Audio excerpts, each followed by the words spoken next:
Salut à tous, j'espère que vous allez bien, j'espère que tout se passe bien dans votre vie, quoi. Même si ça ne se passe pas bien, vous avez fait comment? Il faut gérer. Hein? Je nous dis souvent que la vie, c'est la bastonnade. Il faut se bastonner. Pour atteindre ses objectifs, il faut se bastonner, quoi.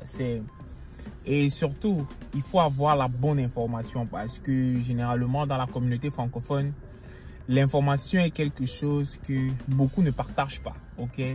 C'est l'un des motifs pour lesquels, bien sûr, nous avons créé la chaîne Live Like a Soldier pour pouvoir certainement partager des informations avec ceux-là qui ont une certaine vision de l'armée américaine ou bien ceux-là qui pensent que l'armée américaine, c'est du genre dès que je vais joindre, je vais aller en guerre et tout, je vais mourir et tout ça. Même comme on meurt tous les jours, ok?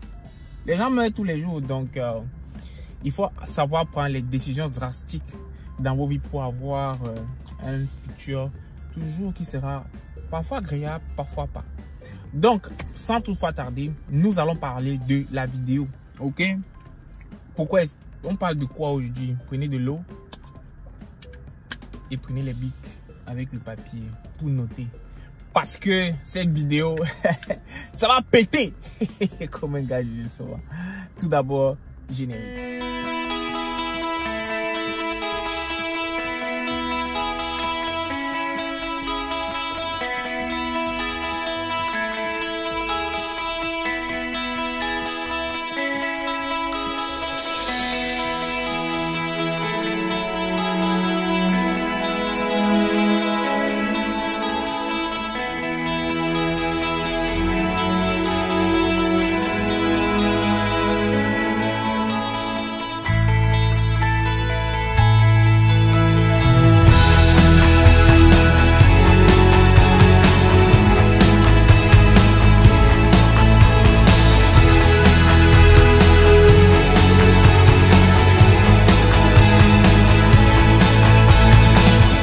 La vidéo d'aujourd'hui va porter sur comment est-ce qu'on devient docteur dans l'armée américaine. Quelles sont les différentes voies?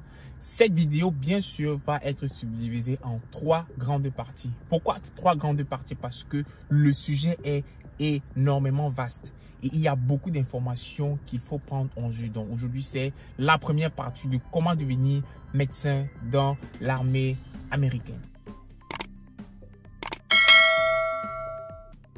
Pour le cas échéant ici, bien sûr, nous allons parler de ceux qui viennent déjà avec un diplôme. C'est-à-dire, vous êtes médecin partout dans le monde et vous avez la green card. Je reviens toujours sur le truc de base, quoi, qui est la green card. Quand vous avez la green card, c'est ça qui vous donne l'accès à l'armée américaine, ok? Avant, il y avait un programme qu'on appelait le MACME Program, du genre, quand vous êtes vous travaillez déjà et que vous arrivez aux États-Unis, vous voulez rejoindre l'armée américaine vous donne la nationalité juste par rapport à votre position ou bien par rapport au job que vous avez. Mais ce programme a été fermé. Donc, quand on parle de l'armée américaine, on parle de green card holder. Quand vous n'êtes pas citoyen américain, ici on appelle ça les foreign, c'est-à-dire les gens qui viennent des pays étrangers et qui résident aux États-Unis, bien sûr, avec la green card. La green card qui est quoi? La green card qui est ce document-là qui vous permet d'avoir la résidence permanente aux États-Unis ou bien encore qui vous permet d'avoir le même droit qu'un Américain, mais juste que vous n'avez pas le droit de vote. Alors, quand vous venez avec votre doctorat de notre pays et que vous voulez rejoindre l'armée américaine, bien sûr, vous ne pouvez pas être officier d'entrée de jeu. Pas du tout, parce que pour être officier, il faudrait que vous soyez citoyen américain. Alors, qu'est-ce qu'il faut faire maintenant? Il faudrait que vous rejoignez l'armée en tant que enlisted. Enlisted, c'est E1 to E9. Right? E1 to E9. Et quand vous entrez avec votre doctorat, bien sûr, vous n'allez pas être plus de E4 qui est specialist. Pourquoi? Parce que quand vous passez du rang de E4 to E5, E6, E9, là-bas, c'est ce qu'on appelle les NCO, encore appelé Non-Commissioned Officer. Et quand vous entrez d'entrée de jeu dans l'armée américaine, avec peu importe le diplôme que vous avez, quand c'est déjà supérieur au bachelor, bien que c'est égal au bachelor degrees, vous allez être E4. Mais prenez votre mal en patience, bien sûr, parce que quand vous entrez en tant que enlisted, E4, vous entrez, peu importe le job que vous avez, à l'intervalle de pratiquement 6 mois, voire 1 an, vous obtenez la nationalité américaine. Quand vous obtenez la nationalité américaine, ça vous ouvre maintenant les portes au rang d'officier. Vous ne pouvez pas devenir officier aux États-Unis si vous n'êtes pas citoyen américain. Là, ça parle dans pratiquement toutes les branches parce que ça va de source, quoi. Ok? Parce que quand vous voulez atteindre un certain niveau dans le gouvernement, vous devez être citoyen américain parce que vous avez accès aux informations qui peuvent être critiques. Sensitive information qu'on ne peut pas donner à ceux qui détiennent la green card, encore appelé clearance. Bon, on appelle ça security clearance qui a plusieurs niveaux. Mais nous allons parler de la security clearance, bien sûr, dans une autre vidéo. Alors, quand vous intégrez l'armée américaine avec votre doctorat degree, vous êtes E4, vous partez dans votre premier duty station. Ce que je vous conseille, c'est rapprochez-vous de ce qu'on appelle le Education Department. Parce que le processus, généralement, ça diffère de base en base. Parce qu'on arrive au même endroit, mais le processus, généralement, ça diffère de base en base. Mais la régulation voudrait quoi? La régulation voudrait que pour exercer la médecine aux États-Unis, vous devez, pour être plus simple, vous devez respecter ce qu'on appelle les American Standards. Et American Standards, c'est quoi? Ça veut dire que ce que les Américains font là, ok? Ce que les autres Américains font et tout. Pour pratiquer la médecine, vous devez avoir votre licence de médecin. Et cette licence de médecin se passe en faisant un examen qu'on appelle le USLM. Ok? Si vous n'êtes pas familier du USLM, tapez sur internet, sur Google, USLM, 1, 2, 3, 1, 2, I don't know, 1, 2, 3. Vous devez avoir passé vos USLM, 1, 2, 3, je pense que c'est 3 trucs, pour pouvoir exercer la médecine aux États-Unis.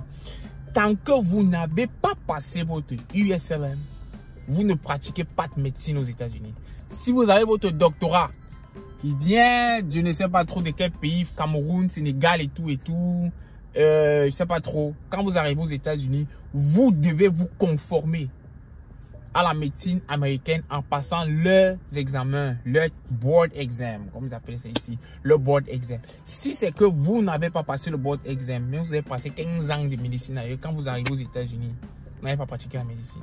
Parce que vous n'avez pas la licence pour pouvoir pratiquer la médecine. Et ici aux États-Unis, tout se fait en fonction de la licence. Si vous voulez conduire, il y a la licence qui s'appelle le permis de conduire, bien sûr. Si vous voulez, je ne sais pas trop, être nurse, il y a les licences de nurse. Et encore que là-bas, ça dépend. Une licence de nurse que vous avez, par exemple, à l'État du Texas, ce n'est pas avec cette même licence que vous allez partir pratiquer en Californie. Bien, vous allez pratiquer dans un autre État. Ok? Vous devez appliquer pour les équivalences de ce qu'on fait au Texas pour la Californie. C'est la même chose. C'est pratiquement la même chose aussi pour la médecine. Quand vous finissez de passer leur board exam, dépendant maintenant de l'état où vous allez être, vous passez le board de cet état-là pour pouvoir exercer dans cet état. Pour dire que quand vous êtes médecin au Texas, vous voulez aller exercer en Californie, vous devez avoir la licence de Californie. Donc, c'est comme ça que ça marche. Donc, en ce qui concerne bien sûr ici là, l'État américain, c'est que quand vous voulez rejoindre l'armée américaine, exercer la médecine bien sûr, vous devez passer votre USLM. Clair. Message est clair. Si vous ne passez pas votre USLM, vous ne pouvez pas pratiquer les médecines aux États-Unis. Alors, comment passer le USLM? Comme j'ai dit tout à l'heure, vous devez vous rapprocher de le Military Education, de votre counselor. Parce que quand vous rejoignez l'armée américaine, vous êtes la propriété du gouvernement. C'est-à-dire que tout ce que vous faites du secteur éducatif, ils doivent savoir pour pouvoir vous orienter dans votre carrière, bien sûr. Donc, quand vous rejoignez le service américain, de prime abord, faites savoir que vous avez un doctorat. D'accord? Vous avez un doctorat, on a fait l'équivalence de vos diplômes. Vous finissez votre basic et tout, vous êtes E4. Vous partez dans n'importe réserve, actif et tout, c'est vous choisissez parce que le choix d'être actif, le choix d'être réserve ou bien le choix d'être National Guard, ça dépend de vous en fait. Tout ça dépend de vous et ça dépend des choix ou bien de tout ce que vous voulez faire. Donc là-bas, c'est un autre débat que bien sûr, on pourra discuter dans une autre vidéo. Bien, nous allons faire un live là-dessus pour pouvoir être un peu plus clair, quoi. Donc voilà un peu le processus de comment est-ce que vous pouvez exercer la médecine aux États-Unis. On va récapituler. Étape numéro 1, vous devez disposer d'une green card. pour pouvoir rejoindre l'armée américaine, bien sûr. Vous avez déjà plus du bac parce que pour rejoindre l'armée américaine, c'est green card et bac. Vous avez appris le bac, vous avez le doctorat. Vous contactez un recruteur. Et pour savoir contacter un recruteur, la barre de description de cette vidéo et dans toutes mes vidéos, il y a un lien qui vous amène directement pour le contact d'un recruteur. C'est automatique. Ça tape là, vous allez donner votre adresse. Vous tapez votre adresse email et votre zip code, ça va donner tous les centres de recruiting qui sont aux alentours du Chili. Dès que vous contactez maintenant un centre de recruiting, vous voulez rejoindre l'armée, cool, commencez le processus pour passer votre test de ASVAB. Et encore à noter que le test de ASVAB, c'est un test super important parce qu'il y a un score dans le test de ASVAB qui vous donne la possibilité d'être officier. Parce que quand vous décidez de devenir médecin dans l'armée américaine, vous devez remplir toutes les conditions. Ok? Et l'une des conditions d'abord pour être officier dans l'armée américaine, c'est d'avoir le DT score. Votre DT score doit être supérieur ou égal à 110. Je le répète une fois de plus. Quand vous composez votre ASVAB, regardez votre DT score. Vous voyez là, c'est écrit DT score, General Technician. Ça doit être supérieur ou égal à 110. C'est pas supérieur ou égal à 110. Vous pouvez être officier là. Vous devez recomposer le ASVAB. Et bien entendu, c'est possible dans l'armée américaine. Vous avez la possibilité, je pense, aux dernières nouvelles, moins que les choses ont changé, vous avez la possibilité de prendre votre test de ASVAB 3 fois. Et attention, quand on parle de 3 fois, ça veut dire, si par exemple la première fois vous avez échoué votre test de ASVAB au MEPS, vous êtes parti à l'école de ESL et tout, là-bas vous refaites encore un test de ASVAB, ça fait 2 fois. Ça veut dire qu'il va vous rester seulement un seul shot. Une seule tentative encore pour pouvoir décrocher ce score de 110. Mais le score de 110, c'est facilement, on peut facilement l'avoir. Nous avons fait des formations, bien sûr, dans la chaîne où ça ne sera que les abonnés de la chaîne et les super abonnés qui auront droit à la formation sur comment avoir un DT score élevé et avoir un bon score de ASVAB. Nous allons lancer des vidéos, bien sûr. Donc, vous devez avoir un DT score qui doit être supérieur ou égal à 110 pour être officier. Et quand vous voulez, bien sûr, le cas échéant ici, là, qu'on parle de pratiquer la médecine dans l'armée américaine, vous devez passer votre USLM. Impératif, 100%, parce que c'est ça qui vous permet d'exercer la médecine aux États-Unis. Maintenant, quand vous avez fini de passer votre USLM, vous lancez encore une autre application. Mais quand vous avez fini de passer votre USLM, vous n'allez plus aller chez les simples recruiting. Vous allez aller chez les military. Vous allez aller bien sûr chez les hommes. Maintenant, quand vous avez fini de faire votre USLM, ok, vous avez terminé le USLM, tranquille. Vous devez aller maintenant chez un different type of recruiter. Différents types de recruteurs. Là-bas, ce sont les Army Medical Recruiting. Et ils sont spécialisés pour les contrats en ce qui concerne les nurses, en ce qui concerne les physician assistants. Tout ce qui concerne comment rejoindre l'armée américaine sur le rang d'officier dans le service médical. Il y a tout un centre de recruiting qui est tout ça. C'est pour ça que, comme je dis, vous devez aller vers votre centre de educational. Vous allez voir la counseling, educational, quelque part. Toutes les bases américaines ont ça. Toquez au bureau, faites savoir que, bon, ok, j'étais médecin dans mon pays, je suis arrivé aux États-Unis, j'ai rejoint. Actuellement, je suis E4 ou bien si j'ai pu avoir une promotion entre-temps, je suis E5. J'ai fini de passer mon test sur USLM. I want to be a doctor in the military. They're going to say, okay, but right now, on va regarder votre citizenship. Est-ce que vous êtes citoyen américain? Non, vous devez être citoyen américain. Okay. Si vous êtes citoyen américain, ok, ça passe. 2, on va regarder votre test de ASVAB. Est-ce que votre DT score est supérieur ou égal à 110? Cool. Ensuite, maintenant, vous allez passer d'autres différents examens.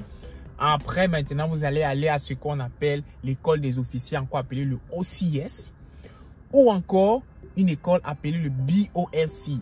Là-bas, c'est Basic Officer Leader Courses. Là, c'est quand vous êtes sur le point de devenir officier. Il y a 2 écoles, je pense. C'est ça. Il y a le OCS, ou Officer School Courses, ou le BOLC. Basic Officer Leader Courses. Vraiment, ce sont les 2. L'un des 2, je pense bien. Quand vous finissez de faire cette course-là maintenant, pratiquez votre médecine. Ok, vous devenez officier, lieutenant, captain, major, lieutenant, colonel, whatever. Vous êtes officier, la paye est pratiquement souvent doublée. Nous allons parler de la paye des officiers, c'est énorme. Et les avantages aussi, quand vous êtes officier, c'est le plus haut. C'est le plus haut grade dans le militaire quand vous êtes officier. Ok, ça commence à O1 et ça finit à O5 ou 10, something like that. Donc, voilà généralement les étapes que vous devez suivre. Ça, c'est pour la première vidéo. Quand vous venez dans notre pays, là, vous avez votre doctorat, vous voulez venir exercer dans l'armée américaine, concrètement, ça, c'est ce que vous devez faire pour la première étape. Alors, merci d'avoir regardé la vidéo. Je vous conseille d'être abonné à la page pour que nous allons parler prochainement de comment est-ce qu'on peut exercer dans l'armée américaine quand on vient de notre pays. À ciao, ciao la famille et on se voit pour notre prochaine vidéo.